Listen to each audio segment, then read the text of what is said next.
అంబాపురంలో ప్రభుత్వం జప్తు చేసిన అగ్రిగోల్డ్ భూములను కాజేసి విక్రయించిన కేసులో జోగి రమేష్, ఆయన బాబాయి వెంకటేశ్వరరావు కుమారుడు రాజీవ్ చుట్టూ ఉచ్చు బిగుస్తోంది.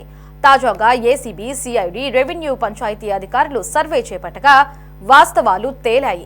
అగ్రిగోల్డ్ కు చెందిన సర్వే నెంబర్ 87లో భూమి అని తెలిసే పక్కనున్న సర్వే నెంబర్ 88గా చూపిస్తూ జోగి బాబాయ్ కుమారుడి పేరుతో ఫోర్జరీ డాక్యుమెంట్లతో రిజిస్టర్ చేయించుకున్నట్లు అధికారులు గుర్తించారు.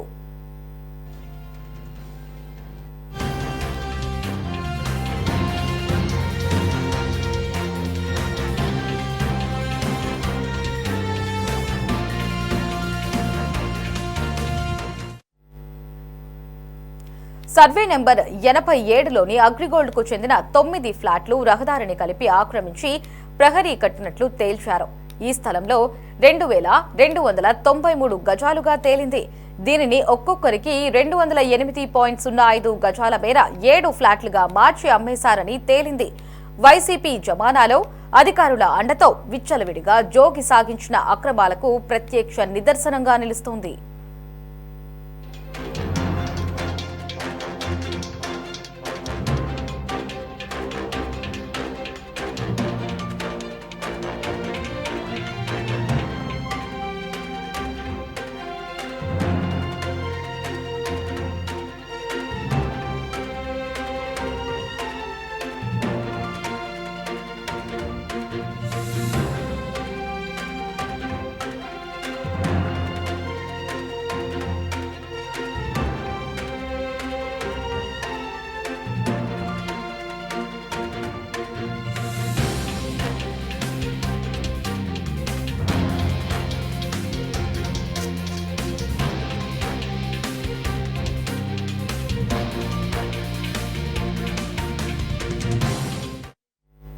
అంబాపురంలో అవ్వా వెంకటేశు, నారాయణరావు భూములను ప్రభుత్వం 2019లోనే జప్తు చేసింది. ఆర్ఎస్ఆర్ నెంబర్ 87లో నిషేధిత జాబితాలోని భూములను తొలుత 88లో ఉన్నట్లు చూపిస్తూ వాటిని వేరొకరి నుంచి జోగి రాజీవ్, వెంకటేశ్వరరావు కొన్నట్లు ఫోర్జరీ డాక్యుమెంట్లతో రిజిస్ట్రేషన్ చేయించుకున్నారు. తాము డాక్యుమెంట్లలో నకిలీ ఆర్ఎస్ నెంబర్ వేసినా అవి నిషేధిత అగ్రిగోల్డ్ భూములని జోగి కుటుంబానికి తెలుసు. అందుకే వాటిని తిరిగి అమ్మేటప్పుడు 87గానే చూపిస్తూ సెల్ఫ్ డిక్లరేషన్ ఇచ్చుకున్నారు. అన్ని లింక్ డాక్యుమెంట్లలో సర్వే నెంబర్ 88 ఉండగా దానిని 87గా మార్చేశారు. దీనికి అప్పటి తహసీల్దార్ అధికారులు కొమ్ము కాసి రిజిస్ట్రేషన్ చేయించారు. దీంతో ఆ స్థలంలో దర్జాగా ప్రహరీ కట్టి మరీ 7 ఫ్లాట్లుగా చేసి అమ్మేసి 10 కోట్ల రూపాయలకు పైగా సొమ్ము చేసుకున్నారు.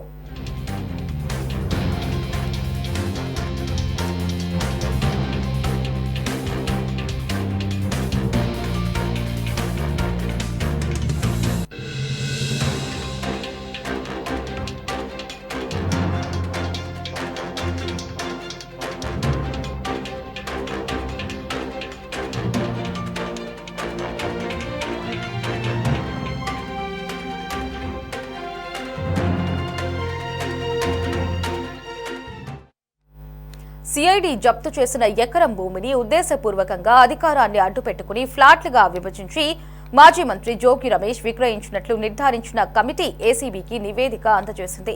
ఈ నేపథ్యంలో త్వరలోనే ప్రభుత్వానికి ఏసీబీ నివేదిక అందించబోతోంది. అనంతరం ప్రభుత్వం నిర్ణయం ఆధారంగా చర్యలు తీసుకునే అవకాశం ఉంటుందని సమాచారం.